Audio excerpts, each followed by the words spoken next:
پرانے وقتوں کی بات ہے، کسی ملک پر ایک رحم دل بادشاہ حکومت کرتا تھا۔ وہ اپنی رعایا کا بہت خیال رکھتا تھا۔ اس کی رعایا اس سے بہت خوش تھی۔ بادشاہ کبھی کبھی اپنے محل سے باہر نکلتا، وہ عام لوگوں سے ملتا جلتا، ان سے باتیں کرتا اور ان کے حالات دریافت کرتا تھا۔ ایک دن بادشاہ کسی گاؤں کی طرف نکل گیا۔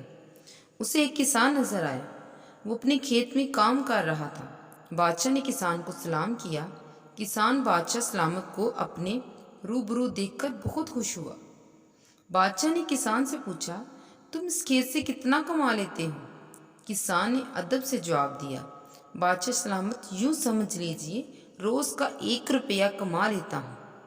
بادشاہ نے پوچھا، تم اس 1 روپے کا کیا کرتے ہو؟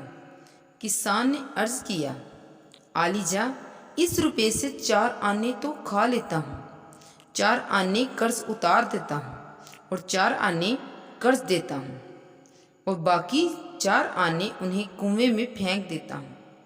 بادشاہ نے کہا، میری سمجھ میں تمہاری بات نہیں آ رہی، مجھے اس کا مطلب سمجھاؤ۔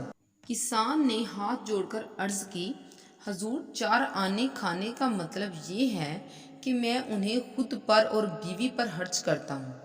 4 آنے قرض اتارنے کا مطلب ہے کہ انہیں اپنے والدین پر خرچ کرتا ہوں، اور میرے ماں باپ نے مجھے پالنے پوسنے پر جو مصیبت اٹھائی تھی اور جو خرچ کیا تھا وہ مجھ پر قرض ہے۔ اسے مکمل طور پر اتارنا تو میرے بس میں نہیں، مگر کوشش کرتا ہوں کہ کچھ نہ کچھ اتار دوں۔ 4 آنے قرض دینے کا مطلب ہے کہ انہیں اپنے بچوں پر خرچ کرتا ہوں کہ جب میرے بوڑھا اور کمزور ہو جاؤں تو میری اولاد میری دیکھ بھال اور خدمت کرے۔ وہ 4 آنے جو کنویں میں ڈالتا ہوں تو اس کا مطلب یہ ہے کہ میں انہیں اللہ تعالیٰ کے راستے میں خرچ کرتا ہوں، ان سے کسی غریب اور حقدار کی مدد کر دیتا ہوں۔ بادشاہ نے کسان کی یہ باتیں سنی تو اسے بہت خوشی ہوئی۔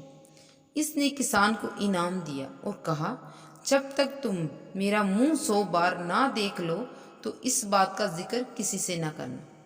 کسان نے وعدہ کر لیا۔ بادشاہ اپنے گھوڑے پر سوار ہو کر واپس اپنے محل میں چلا گیا۔ اگلے روز بادشاہ کا دربار لگا۔ تمام وزیر، مشیر اور درباری موجود تھے۔ بادشاہ نے کسان کی بات دربار میں موجود تمام افراد کو بتا کر اس کا مطلب پوچھا۔ سب دانتوں میں انگلی دابے خاموش کھڑے تھے۔ بادشاہ کا وزیر نہایت دانا، ظریف اور ہوشیار تھا۔ اس نے بادشاہ سے جواب دینے کے لیے 1 روز کی مہلت لی۔ وزیر نے اسی وقت گھوڑے پر زین کسی اور کسان کے پاس پہنچ کر دم لیا۔ اس نے کسان سے اس بات کا مطلب پوچھا۔ کسان نے کہا، میں بادشاہ کو زبان دی ہے کہ میں اس کا مطلب اس وقت تک کسی کو نہیں بتاؤں گا جب تک بادشاہ کا منہ 100 بار نہ دیکھ لوں۔ یہ سن کر وزیر پریشان ہو گیا۔ اس نے کسان سے کہا، کوئی راستہ سوچو، میں نے بادشاہ سے وعدہ کیا ہے کہ کل اس کا سوال کا جواب دوں گا۔ کسان سوچنے لگا۔ تھوڑی دیر بعد اس کے ذہن میں ایک ترکیب آ گئی۔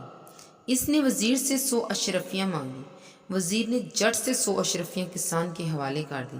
اشرفیاں پا کر کسان نے وزیر کو تمام بات بتا دی۔ وزیر خوش لوٹ گیا۔ اگلے روز دربار لگا۔ بادشاہ نے وزیر سے سوال کا جواب پوچھا۔ وزیر نے کسان کی بتائی گئی بات حروف پر حروف بتائی۔ بادشاہ جان گیا کہ کسان نے وزیر کو ساری بات بتا دی ہے۔ بادشاہ آگ بگولا ہو گیا۔ وہ کسان کے وعدہ خلافی پر سخت طیش میں تھا۔ اس نے کسان کی طرف فوراً پیادے بھجوائے۔ زیادہ وقت نہ گزرا تھا کہ پیادے کسان کو لے کر بادشاہ کے دربار میں حاضر ہو گئے۔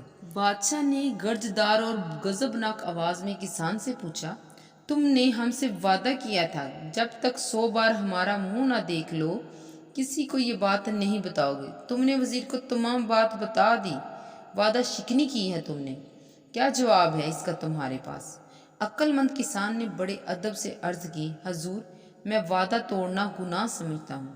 مجھے وہ حدیث پاک یاد ہے جس میں فرمایا گیا ہے کہ جو وعدہ پورا نہیں کرتا اس کا کوئی دین نہیں ہوتا۔ پھر میں آپ سے کیا گیا وعدہ کیوں توڑ سکتا ہوں؟ بادشاہ نے پوچھا، تو تم کیا کہنا چاہتی ہو کہ تم نے وزیر کو ساری بات نہیں بتائی؟ کسان نے جواب دیا، عالی جاں، میں نے وزیر کو تمام بات بتا دی ہے، لیکن تم پھر کیا کہنا چاہتے ہو کہ تم نے ہمارا منہ 100 بار دیکھا ہے؟ جو ساری بات وزیر کو بتا دی تھی۔ بادشاہ نے کسان سے سوال کیا۔ جی ہاں بادشاہ سلامت، میں خاکسار نے اپنے عالی قدر بادشاہ کا منہ 100 بار دیکھنے کے بعد ہی ساری بات بتانے کی ہمت کی تھی۔ کسان نے ادب سے جواب دیا، لیکن مجھے تو تم پرسوں کے بعد تم پہلی مرتبہ آج مل رہی ہو، پھر تم نے ہمارا منہ 100 بار کیسے دیکھ لیا؟ بادشاہ نے حیرت سے سوال پوچھا تھا اس سے۔ کسان نے کہا، بادشاہ سلامت، میں نے بات بتانے سے پہلے وزیر سے 100 اشرفیاں مانگی تھیں۔ ہر اشرفی پر آپ کی تصویر کندہ ہے۔ میں نے ہر اشرفی پر بنی آپ کی تصویر کو دیکھا، اس کے بعد میں نے وزیر کو ساری بات بتا دی۔ کسان کا یہ جواب سن کر دربار میں موجود لوگ کسان کی دانائی پر اش کر اٹھے۔ بادشاہ بھی کسان کی عقل مندی سے بہت متاثر ہوا۔ اس نے کسان کو وزیر مقرر کرنے کا اعلان کر دیا۔ بادشاہ نے اپنے اس فیصلے کو سراہا اور دربار میں موجود تمام لوگ کسان کو وزیر بننے پر مبارکباد پیش کرنے لگے۔